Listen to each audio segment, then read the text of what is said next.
Salam damai sejahtera, saudara-saudariku terkasih dalam Kristus Yesus.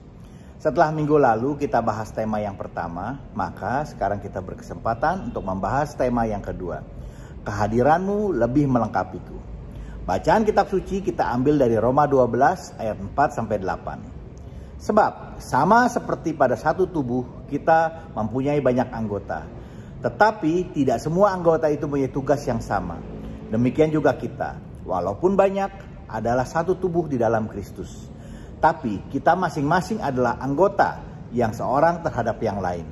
Demikianlah kita mempunyai karunia yang berlain-lainan, menurut kasih karunia yang dianugerahkan kepada kita. Jika karunia itu adalah untuk bernubuat, baiklah kita melakukannya sesuai dengan iman kita. Jika karunia itu untuk melayani, baiklah kita melayani. Jika karunia untuk mengajar, baiklah kita mengajar. Jika karunia untuk menasihati, baiklah kita menasihati. Siapa yang membagikan sesuatu, hendaklah ia melakukannya dengan hati yang ikhlas. Siapa yang memberi pimpinan, hendaklah ia melakukannya dengan rajin. Siapa yang menunjukkan kemurahan, hendaklah ia melakukannya dengan sukacita. Jadi seperti halnya tubuh, meski banyak anggota dan masing-masing anggota memiliki fungsi dan tugas yang berbeda, namun tetap mempunyai satu tujuan, untuk keharmonisan. Maka keluarga juga harus menjadi satu kesatuan. Meski anggotanya ayah, ibu, anak-anak, masing-masing memiliki peran dan tugas yang berbeda-beda. Misalnya ibu mengajar, ayah bekerja dan menasihati, anak-anak belajar, dan masing-masing harus melakukan fungsinya sesuai dengan apa yang menjadi tugasnya. Sehingga terjadi sebuah bonding yang dapat terpelihara dalam kasih. Keluarga harus bisa menjadi satu kesatuan yang saling mengisi, saling melengkapi, saling menolong, serta saling mendukung. Juga yang paling penting harus saling mengasihi. Keharmonisan hidup berkeluarga adalah hal baik yang harus terus dipelihara. Melalui hidup rukun, saling pengertian, saling membantu. Kuncinya adalah penguasaan diri. Melakukan segala sesuatu sesuai dengan tugasnya. Bila anggota keluarga tidak memiliki buah iman mengenai penguasaan diri, namun malah mementingkan atau mengutamakan egoisme pribadi dan juga tanpa kasih, rasanya mustahil untuk memiliki keluarga yang harmonis. Sama halnya dengan tubuh, keluarga, komunitas, dan pelayanan juga harus menyadari hal yang mendasar tentang keberagaman. Karena hal itulah yang membuat kita menjadi sempurna, menjadi besar dan kuat. Ingat bahwa setiap orang memiliki talenta yang berbeda-beda.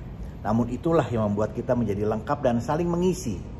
Dan semua akan memberikan kontribusinya masing-masing dan menjadikan keluarga, komunitas, dan pelayanan kita menjadi baik. Sehingga secara keseluruhan hasilnya dapat dirasakan bersama. Sebagai ilustrasi, misalnya ada telinga yang mendengar saat ditawari makanan. Kemudian mata melihat dan bentuknya kok sepertinya sangat menarik. Hidung pun kemudian mencium keharumannya. Sehingga tangan mengambilnya kemudian memasukkannya ke dalam mulut untuk dimakan. Di sini telinga tidak bisa mengatakan kenapa mulut yang makan padahal saya yang pertama berinisiatif.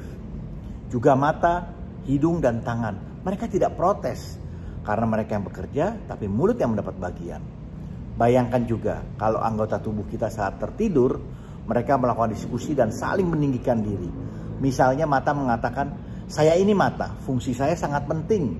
Kalau saya berhenti bekerja, kamu akan kesulitan jalan kemana-mana. Kemudian kaki akan mengatakan, biar kamu bisa melihat, tapi tanpa saya, bagaimana mungkin kamu bisa berjalan? Kemudian telinga juga mengatakan, tanpa saya mungkin kamu sudah mati karena tidak mendengar adanya bahaya mobil yang bisa saja menabrak kalian. Kemudian jantung juga mengatakan kalau dia sebenarnya adalah yang paling penting. Karena bila dia mogok bekerja beberapa menit saja, bukankah kalian semua akan mati? Dan seterusnya, di mana seluruh anggota tubuh saling meninggikan diri. Hingga akhirnya ada satu anggota tubuh yang mengatakan, saya sadar bentuk saya tidak elok dan juga tidak harum. Bahkan kadang-kadang mungkin saya berbau. Saya juga tidak pernah dipamerkan. Bahkan juga cenderung ditutupi karena memalukan bila dilihat orang. Dan kalian semua juga sepertinya kok kurang mengapresiasi saya. Untuk itu Mulai hari ini, saat ini juga, saya akan mogok bekerja selama seminggu. Tahu apa yang terjadi? Baru beberapa jam saja, tubuh sudah mules dan gak nyaman. Besoknya sudah mulai pening, berkeringat dingin, dan dalam 2 hari sudah mulai bengkak-bengkak, bahkan mungkin juga sudah vertigo, dan serta sangat sulit berpikir. 3 hari kemudian, bengkak-bengkak menjadi semakin hebat, perut serasa mau meledak. Bahkan setelah 4, 5, 6 hari, sudah mulai berhalusinasi, stres berat. Tahu anggota tubuh yang tadi mogok? Benar sekali. Maaf, itu dubur. Dari kisah barusan dapat kita sadari bukan? Betapa semua anggota memiliki fungsi dan kegunaannya masing-masing yang unik. Dan satu tidak dapat mengambil alih secara sempurna fungsi yang lainnya. Bayangkan saja di kantor, direktur dan manajer memang sangat penting. Tapi bukan berarti office boy tidak penting. Dia juga penting. Saya pernah mengalaminya satu saat office boy di kantor tidak masuk.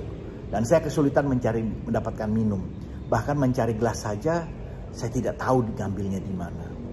Jadi kita pun perlu menyadari dalam keluarga, dalam komunitas, juga dalam pelayanan kita. Semua memiliki talentanya masing-masing, memiliki karunia dan fungsinya sendiri. Dan semua itu saling melengkapi dan saling bekerja sama demi keharmonisan mencapai kesempurnaan. Jangan pernah kita merasa lebih hebat dari orang lain. Tapi juga ingat, kita tidak perlu merasa tidak berguna. Dalam pelayanan semua berjasa. Semua memberi kontribusinya masing-masing. Meskipun hanya menjadi pendengar. Bila ada masukan, mohon berikan komentar Anda.